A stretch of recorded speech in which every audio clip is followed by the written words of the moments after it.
Shalom, ibu-ibu PKP GPIB dan Rumba yang Tuhan Yesus Kristus kasihi. Bagaimana kabarnya? Mari kita bersyukur karena Tuhan masih memberikan kesehatan untuk kita semua. Dan kembali pada saat ini kita akan beribadah singkat untuk membaca dan merenungkan firman Tuhan. Sebelum kita memulainya, mari kita mengambil waktu untuk bersaat teduh sejenak untuk memohon tuntunan Roh Kudus dalam ibadah kita ini. Ibu-ibu, mari kita bersaat teduh sejenak.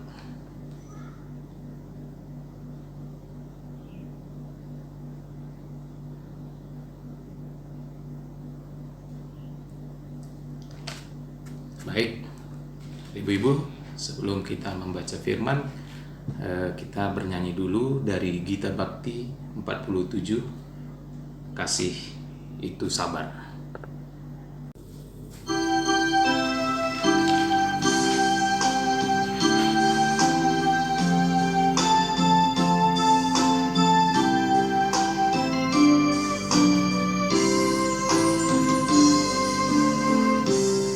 Kasih itu sabar, kasih itu murah hati, tidak cemburu, tidak memegahkan diri dan sombong. Kasih itu sabar, kasih itu bersahaja, kasih tak serakah, tidak mementingkan diri sendiri. Dalam kasih kita saling memahami, berbagi suka maupun duka bersama, tak memandang insan dalam perbedaan, semua sama di hadapan Allah. Kasih itu sabar, kasih itu memaafkan, kasih tak pemarah, tak menyimpan kesalahan sesama. Kasih itu sabar, kasih itu tulus hati, kasih selalu bawa sukacita serta damai sejahtera. Dalam kasih kita saling memahami, berbagi suka maupun duka bersama, tak memandang insan dalam perbedaan, semua sama di hadapan Allah. Kasih itu sabar, kasih tak berkesudahan, walau dunia hilang, tapi kasih tetap ada selamanya.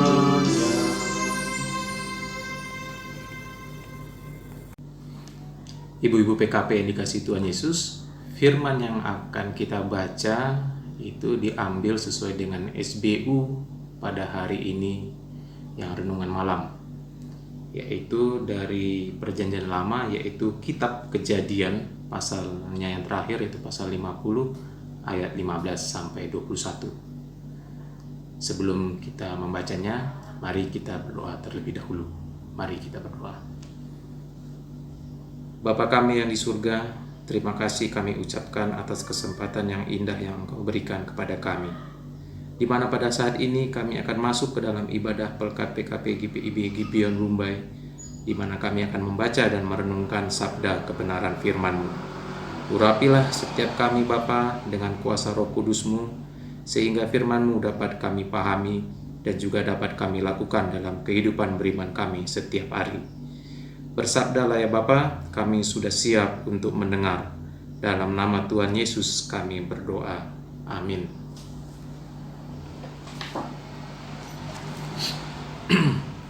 Kejadian 50 ayat 15 sampai 21 akan saya bacakan untuk kita semua.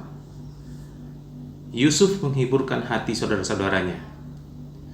Ketika saudara-saudara Yusuf melihat bahwa ayah mereka telah mati, berkatalah mereka, "Boleh jadi Yusuf akan menendam kita dan membalaskan sepenuhnya kepada kita segala kejahatan yang telah kita lakukan kepadanya."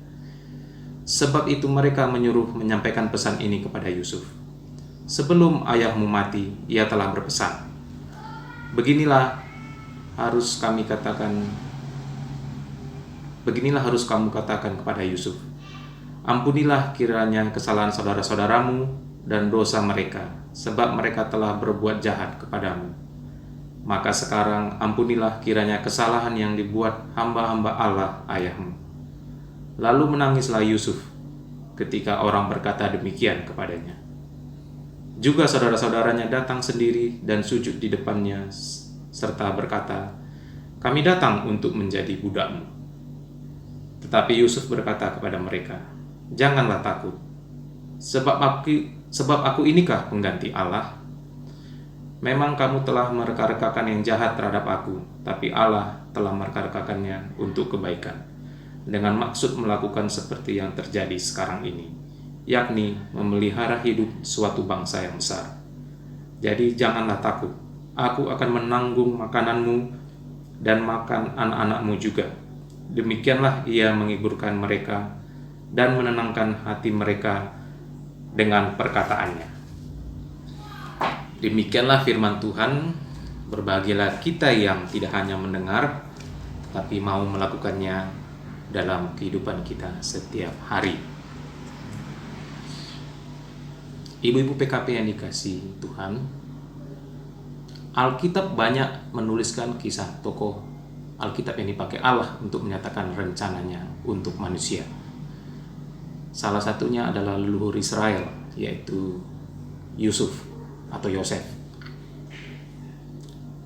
Kisah hidup Yusuf itu dicatat atau bisa kita lihat dalam Kejadian pasal yang dari 37 sampai 50. Dan dapat dikatakan bahwa kisah hidup Yusuf adalah kisah yang dramatis dengan akhir yang bahagia. Sama seperti kita kalau menonton sebuah film drama. Perikop bacaan kita ini pasal 50 bisa dibilang adalah mendekati akhir dari cerita Yusuf. Nah, mari kita belajar dari bacaan kita ini bagaimana Yusuf menunjukkan kasih kepada saudara-saudaranya seperti tema yang diangkat SBU, yaitu kasih antar saudara. Ibu-ibu, di pasal 15 kita lihat setelah kematian Yusuf, para saudara Yusuf merasa takut dan khawatir. Mengapa demikian?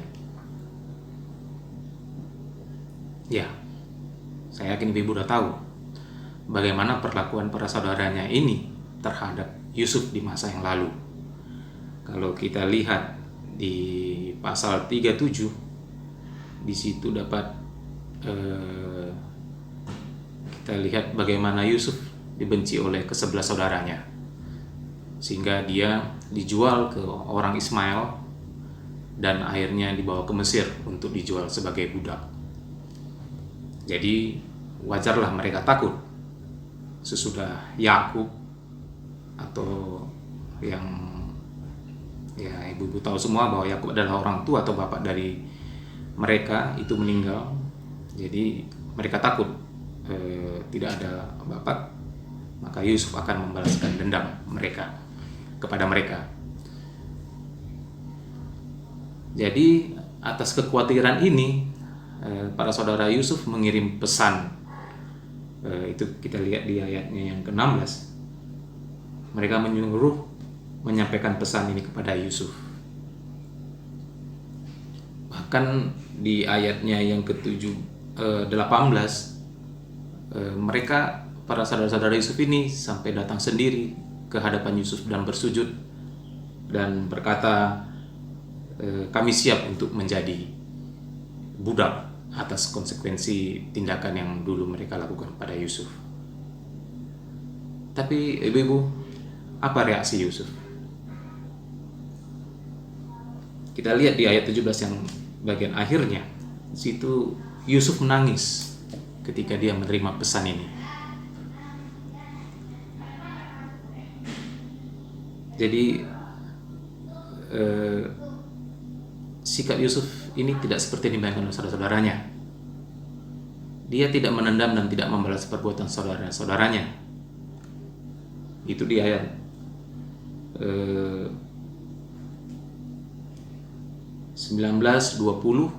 dapat ibu lihat, ya, Yusuf itu meyakini bahwa Tuhan memakai dirinya untuk memelihara hidup keluarga dan bangsanya.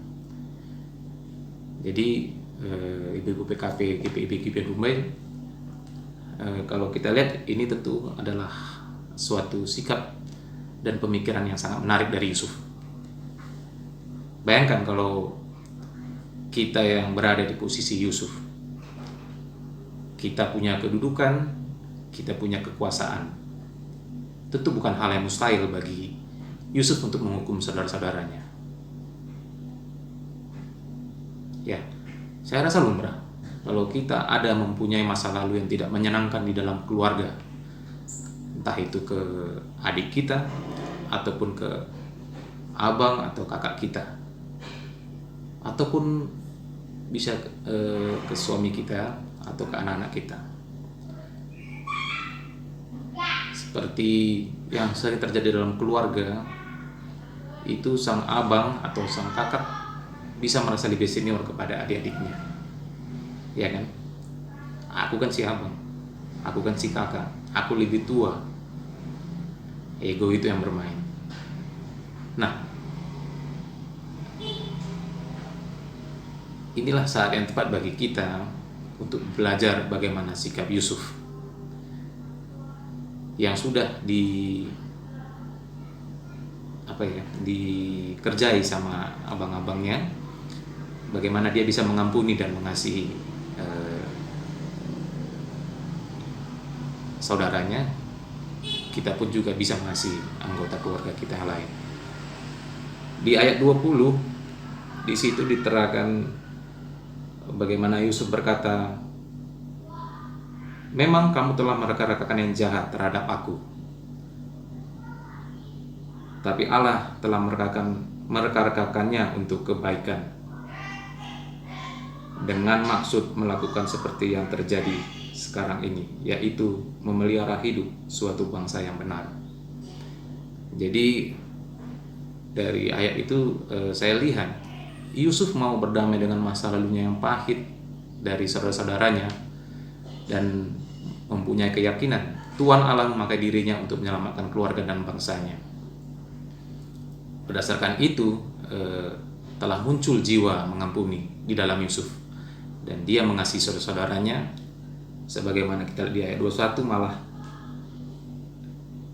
Yusuf berkata, janganlah takut, aku akan menanggung makananmu dan makan anak-anakmu juga. Jadi tidak hanya kepada saudara-saudaranya, kepada keponakan Yusuf pun dia akan menanggung, dia akan mengasihi juga. Nah, ibu-ibu PKP GPI GPI Rumbai, memang berdamai dengan masa lalu yang pahit dan bisa mengampuni itu secara manusiawi bisa menjadi hal yang berat. Jangankan dengan tindakan, dengan kata-kata saja pun kita bisa juga jadi benci atau dendam dengan saudara-saudara kita. Tapi kita harus yakin, ibu-ibu. Kenapa?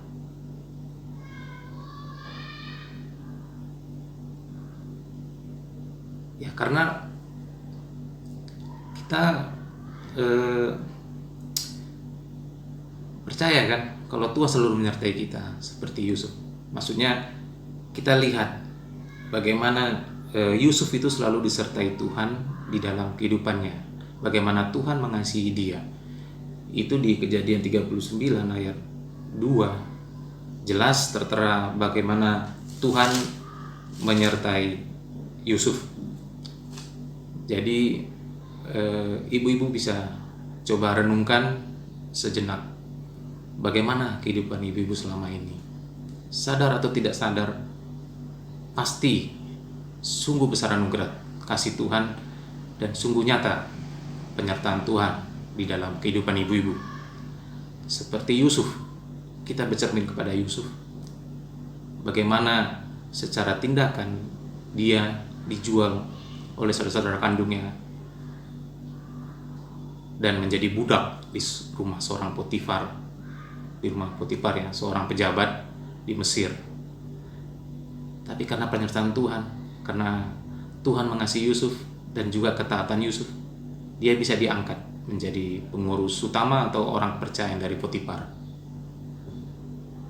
Tapi itu tidak lama, karena setelah itu Yusuf jatuh lagi, jatuh tanda kutip ya karena difitnah oleh istri Potifar, sehingga akhirnya Yusuf dipenjarakan. Tapi lagi-lagi ya, karena Tuhan selalu beserta Yusuf dan Tuhan mengasihi Yusuf, Yusuf kembali diangkat. Di penjara, dia bisa menjadi orang kesayangan kepala penjara.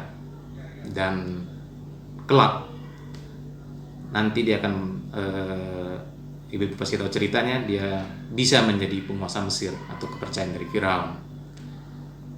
Jadi ibu-ibu, Yusuf bisa mengampuni dan mengasihi kepada saudaranya karena dia tahu dan sadar kalau Tuhan selalu menyertai dan mengasihi dia sepanjang hidupnya. Jadi saya yakin ibu-ibu pun semua pasti hidupnya selalu disertai dan dikasihi Tuhan. Di dalam Kolose itu Paulus ada menuliskan, Kolose pasal 3 ayat 14. Di situ tertulis, dan di atas semuanya itu kenakanlah kasih sebagai pengikat yang mempersatukan dan menyempurnakan. Yang artinya kalau dalam bahasa Alkitab, bahasa sehari-hari, dan yang terpenting adalah kalian harus saling mengasihi, sebab kasih itulah yang menyatu padukan saudara-saudara semuanya sehingga menjadi sempurna. Jadi ibu-ibu, janganlah ragu jika ada di antara kita yang mempunyai persoalan dalam keluarga, ke adik atau ke kakak atau ke suami atau ke anak-anak yang pernah kita lukai ataupun kita dilukai. Ingatlah selalu kasih Yesus yang selalu menyertai sepanjang hidup kita. Yesus selalu mengasihi kita supaya kita bisa mengampuni dan juga mengasihi orang-orang yang kita sayangi. Amin.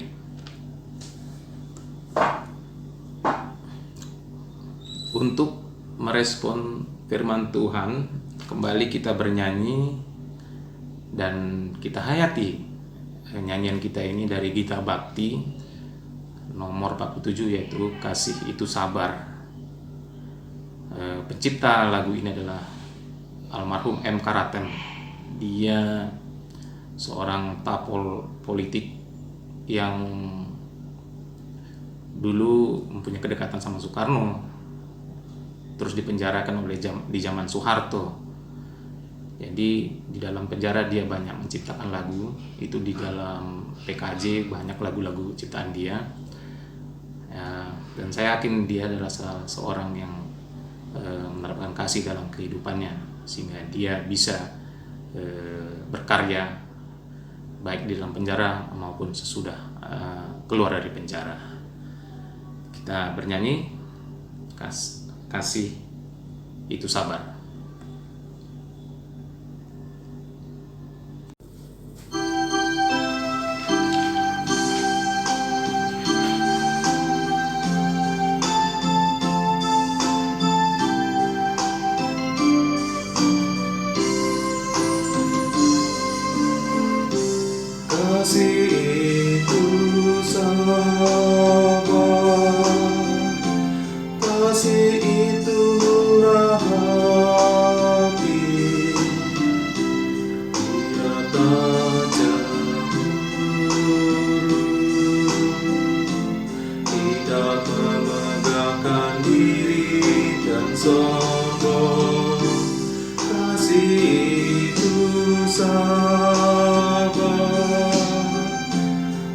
kasih itu bersahaja, kasih tak serakah, tidak mementingkan diri sendiri. Dalam kasih kita saling memahami, berbagi suka maupun duka bersama, tak memandang insan dalam perbedaan, semua sama di hadapan Allah. Kasih itu sabar, kasih itu memaafkan, kasih tak pemarah, tak menyimpan kesalahan sesama. Kasih itu sabar, kasih itu tulus hati, kasih selalu bawa sukacita serta damai sejahtera.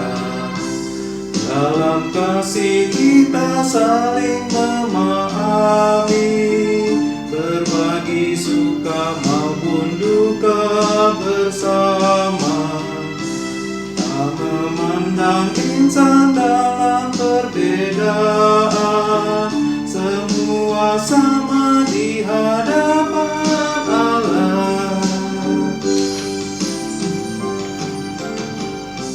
Kasih itu sabar,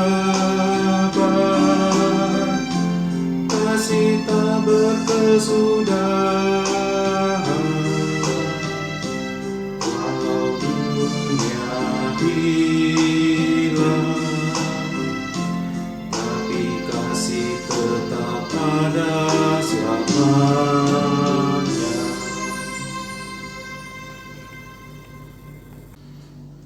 Baik Ibu, sebelum kita mengakhiri ibadah kita kembali berdoa. Mari kita berdoa.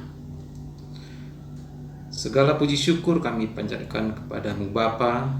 Terima kasih untuk firman-Mu yang telah kami baca dan renungkan bersama. Kuatkanlah kami dan ajarilah kami selalu agar kami bisa menerapkan firman-Mu dalam kehidupan kami setiap hari. Seperti Yusuf yang senantiasa Engkau sertai, Engkau kasihi, kami pun percaya kalau Tuhan juga akan selalu menyertai kami, sehingga kami tetap bisa selalu mengaplikasikan kasih-Mu di dalam kehidupan kami, di dalam setiap pergumulan hidup kami masing-masing. Bapa, kiranya Engkau berkenan juga untuk menganugerahkan kami kesehatan di tengah-tengah pandemi Corona atau COVID-19 ini. Kiranya Engkau selalu melindungi kami dan menjauhkan kami semua dari virus COVID-19 ini. Kami juga berdoa untuk keluarga kami masing-masing. Terima kasih atas pasangan hidup kami yang telah Engkau berikan. Terima kasih atas anak-anak yang telah Engkau karuniakan kepada kami. Kiranya Tuhan berkenan untuk memberkati mereka semua di dalam kehidupan mereka. Bapa, kami juga berdoa untuk ibu-ibu anggota PKP GPIB Gibeon Rumbai serta ibu-ibu pengurusnya. Kiranya Tuhan memberkati mereka semua, baik yang bekerja maupun yang menjadi ibu rumah tangga. Ibu-ibu adalah sebagai tiang doa dalam keluarga. Mampukan mereka menjadi pendamai dan juga pemberi kebahagiaan di tengah-tengah keluarga mereka masing-masing. Kami juga berdoa khususnya untuk gereja kami. Engkau yang memberkati jemaat kami, Engkau juga yang memberkati semua presbiter, diaken, penatua, dan pendeta yang ada di Rumbai ini, di Pekanbaru ini, ataupun yang berada di pos Pelkes. Kami juga berdoa Bapa untuk ibu-ibu atau jemaat kami yang lagi sakit. Kiranya Engkau sembuhkan, karena Engkau adalah sumber kesehatan sejati bagi kami. Terutama khususnya pada saat ini kami doakan untuk anak kekasih kami dari adik yang berada di Medan, yaitu Primakasa Sebayang yang lagi dalam keadaan lemah tubuh. Tuhan, Engkau jamah anak kami ini, Engkau sembuhkan karena Engkau adalah tabib dari segala tabib. Engkau berkati obat-obat yang dimakannya sehingga anak kami ini bisa segera pulih. Bapa, inilah doa kami. Kehendak-Mu lah yang jadi, bukan kehendak kami. Ampuni juga segala dosa kami agar kami tetap layak di hadapan-Mu. Biarlah damai sejahtera selalu menyertai kami semua, selalu menyertai Prokat PKP GPIB Gibeon Rumbai dari sekarang sampai selama-lamanya. Amin. Baik, Ibu-ibu PKP GPIB Gibeon Rumbai, ibadah kita telah selesai. Jadi tetap selalu jaga kesehatan, selalu ingat pakai masker ketika keluar rumah, dan sering-sering cuci tangan, serta konsumsi makanan yang bergizi, dan senantiasa berpikir positif agar tubuh tetap fit. Tuhan Yesus memberkati, Tuhan Yesus menyertai, dan Tuhan Yesus mengasihi ibu-ibu semua. Amin. Terima kasih.